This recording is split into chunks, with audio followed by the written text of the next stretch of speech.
Joining me today on NYSE Floor Talk is Staley. She is the USC Gamecocks women's basketball head coach. And we have Kamilla Cardosa, who is the USC Gamecocks women's basketball star.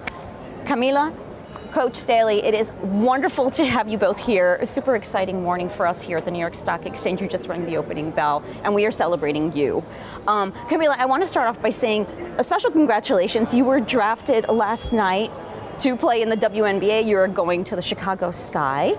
Now, what does it mean to you to now be going pro and playing in the WNBA? Thank you for having me. It means the most to me. I think I've been working really hard for this moment, and I'm just so happy, excited, and proud of myself that I made it. Oh yes, definitely proud of yourself.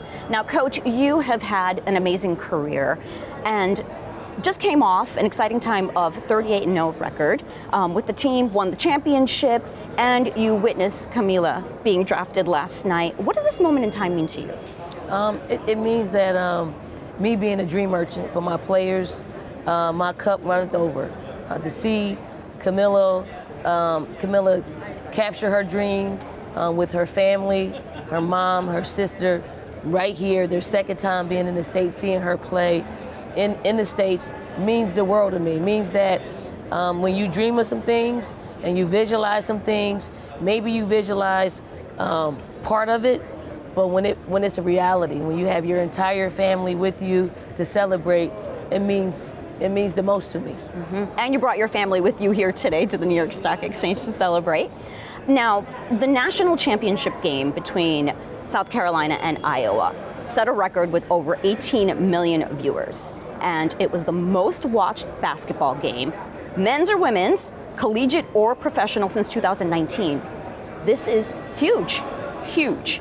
Now, how does this exposure affect the public's view of women's basketball, Coach? Well, 18 million people, it speaks for itself. I mean, the public tuned in and watched, whether they watched the greatness of Caitlin Clark. If so, if they tuned in to watch her, they had to see us, and they had to see the type of team that we had, the collectiveness, the team effort, the chemistry, the great execution on both sides of the basketball. So I think they left with knowing women's basketball is in a great place for it to be a sport. Like, for the longest, we've been fighting just being a sport. Whatever that means, it means the good, the bad, the ugly of a sport is being publicized in a way that we love it. We do, we love it. We love to be the talked about sport. We love to be the sport that everybody's tuned in to watch for whatever reason. And I think it's a great thing, and it's only going to be moving upwards.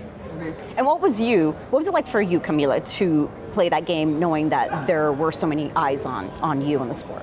I think it's amazing. I think this class of women did a really great job bringing more visibility to women's basketball, and I'm just so proud of every single one of these girls that was part of this season. Mm-hmm. Now, Coach, you praised Caitlin Clark for her impact on women's basketball.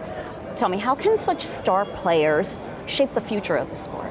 I mean, every sport that you have star players that take their particular sport to the next level. You got the likes of LeBron, you got the likes of Michael Jordan, you got the likes of Megan Rapinoe.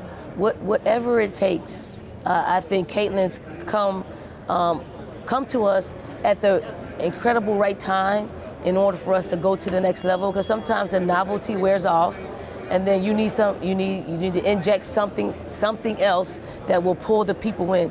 Caitlin Clark was that for us, and a lot of people think I'm being facetious when I say that. I'm not. I'm all for raising our game to levels in which we have never seen before, because it's all about the game. It's not just about one player. It's not just about one team. We're at a point where we can celebrate all the storylines of our game. Yeah. So, I mean, there's been progress in women's sports, but there's more that needs to be done. There is more history to be done for us, and I can't wait. Like, I do think the decision makers of our game have taken a different leadership role in putting more games out there on television and make it more visible for everyone to see. I see that improving, which, is what we need. We need exposure. We need more sponsorships. We need more competition. Like, we need the competition. We need to create the competition that we create on the court, externally. so our game can continue to lift. Lift. And finally, talking about lifting, Kamilla, you left Brazil to pursue your dream of playing basketball. What advice do you have for those young athletes out there that want to pursue a career in the WNBA? I would just say keep chasing your dreams, believe in yourself, work hard, trust the process, and talk to God. I talk to God every night, and without Him, none of this would be possible. So just trust yourself in the process. Right. Well, congratulations. Congratulations to you both. Thank you. Amazing for all that you're doing for women's sports. And I'm excited to be watching. Tune in. Tune in for sure. Yes. Thank you both for joining me. Thank you.